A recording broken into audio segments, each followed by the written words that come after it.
Halo teman-teman semuanya. Agak potong ya. Halo teman-teman semuanya yang aku ajak di sini.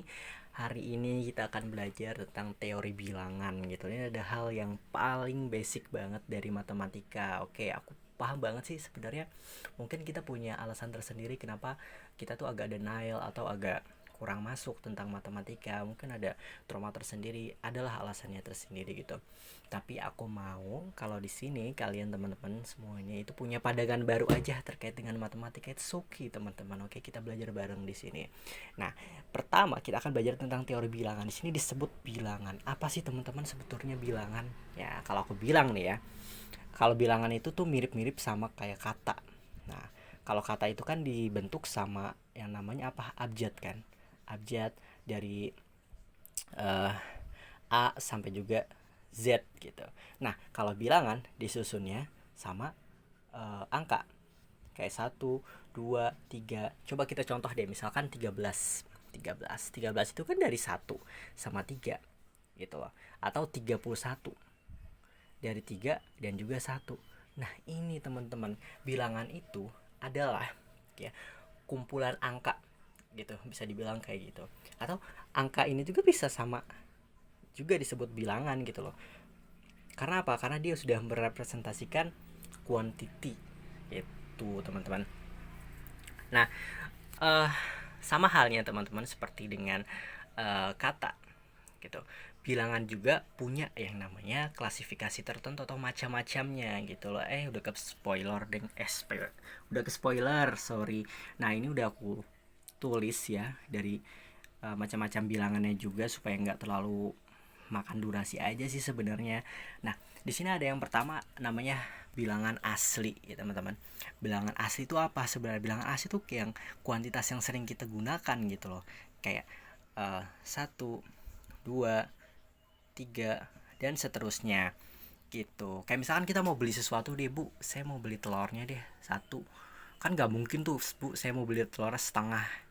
Bisa sih sebenarnya setengah, tapi kan yang kita maksud setengah itu setengah kilo kan, bukan yang kayak setengah satu telur dibagi setengah. Gimana tuh gitu loh. Nah, jadi yang asli itu dimulai dari satu, ya kan.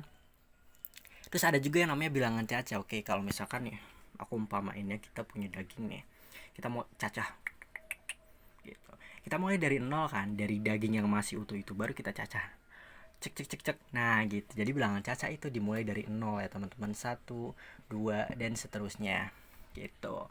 Nah, kalau bilangan ini yang paling familiar banget, ganjil genap, ya kan. Pasti banget, pasti ya, kita udah pada tahu deh kalau ganjil genap itu apa. Kalau ganjil itu kan nggak bisa habis ya kalau dibagi dua, tapi kalau genap bisa habis dibagi dua kayak gitu. Ini familiar banget sih, kayak kadang kan suka ada penerapan gage gitu, ganjil genap. Kita tahu lah kayak plat nomornya kayak gimana yang ganjil yang genap. Terus ada lagi namanya, oh ya ini contohnya kayak dua gitu kan, genap. Terus kalau misalkan ganjil tuh kayak tiga. Aku tahu pasti paham, teman-teman udah paham pasti di situ. Nah, terus ada juga yang namanya bilangan prima gitu. Kenapa namanya prima sih? Kalau kita uh, bilangin sama apa namanya, umpama ini tuh prima itu sebenarnya apa sih? Prima itu sebenarnya utama teman-teman, atau dasar, ya kan. Kenapa dia dibilang bilangan prima? Karena dia itu bilangan yang paling dasar gitu loh.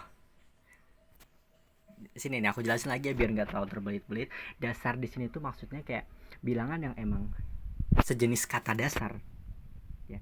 Contohnya berapa sih bilangan prima itu? Dua, tiga, empat. Bukan empat, bukan lima. Nah, kenapa 4 gak masuk? Nah, 4 ini ternyata teman-teman bisa disederhanain lagi gitu loh. Jadi 2 dibagi 2, ya kan? Atau 4 dibagi 2, atau 4 dibagi 4 sendiri gitu. Sedangkan bilangan prima itu sebenarnya adalah bilangan yang habis dibagi 1 dan juga dirinya sendiri gitu loh. Nah, gitu teman-teman. Ya, ini ada penjelasan lebih lanjut lagi nanti tapi di next videos ya. Terus ada juga namanya bilangan bulat teman-teman. Nah, bilangan bulat itu apa? Nah, bilangan bulat itu adalah bilangan yang nol juga masuk, satu juga masuk, seterusnya. Ada juga tambah lagi. Yes, ke sini teman-teman, minus 1, minus 2 dan seterusnya ke sana gitu. Kapan kita gunain ini? Oke, kalau misalkan aku nanya suhu deh. Suhu sekarang berapa? 20 derajat. Oh, kalau kita nggak tahu itu minus atau yang plus, kita nggak tahu dong itu panas atau dingin gitu loh. Nah, kalau misalkan minus kan kita pakai buat dingin, tapi kalau ini kan plus buat hangat ya. Gitu, teman-teman.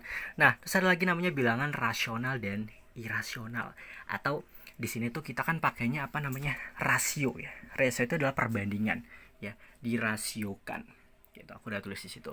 Nah, dirasiokan maksudnya adalah bentuk pecahan A per B dengan B tidak tidak sama dengan 0 gitu loh. Kalau kita lihat nih ya, bilangan rasional itu kan bilangan yang sama-sama bilangan bulat, atas sama bawah, pembilang sama penyebutnya gitu loh. Ini pembilang, terus ini penyebut bawahnya. Itu kan kalau aku tulis kayak gini agak lama sih sebenarnya, tapi it's okay teman-teman. Nah, pembilang dan juga penyebut. Misalkan kita ambil contoh berapa? 5. Nah, 5 ini sendiri sebenarnya adalah 5 per 1 teman-teman. Gitu. Ada juga 1 per 2, ya kan? 3 per 6, gitu deh. Ini 1 per 2 kan sama aja kayak 0,5 ya teman-teman gitu. Nah, gitu teman-teman. Oke, masih ada yang ketinggalan. Ini dia bilangan real. Beda teman-teman, bilangan asli sama bilangan real. Bilangan real itu bilang semuanya digarap sama dia, ya kan?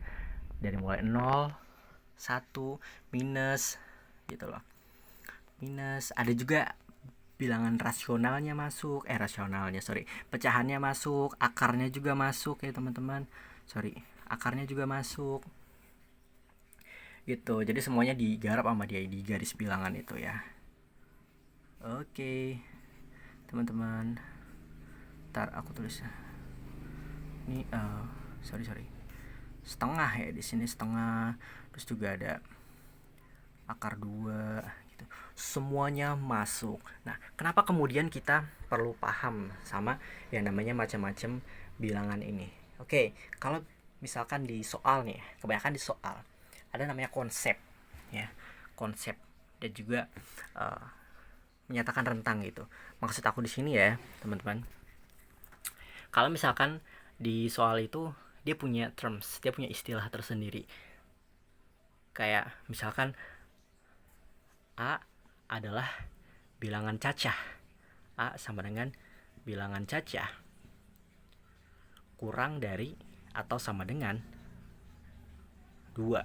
Nah, itu kan berarti kemungkinannya adalah 0, 1, dan 2 itu sendiri kan. Nah, kalau kita nggak tahu bilangan cacah, atau mengeneralkan semua bilangan, agak kurang fokus. Atau kita mengeneralkan semua bilangan, ya, kita pasti nggak tahu dan kita pasti terjebak. Mungkin minus 1 kita masukin, minus 10 kita masukin, ya kan? Atau bahkan kita nggak tahu simbol ini aja kita bisa masukin 200 kita masukin. Hati-hati ya teman-teman, ini bisa kejebak juga gitu. Oke, kita aja teman-teman, ini video pertama. Nanti kita belajar lagi. Dadah, mau ikut gak?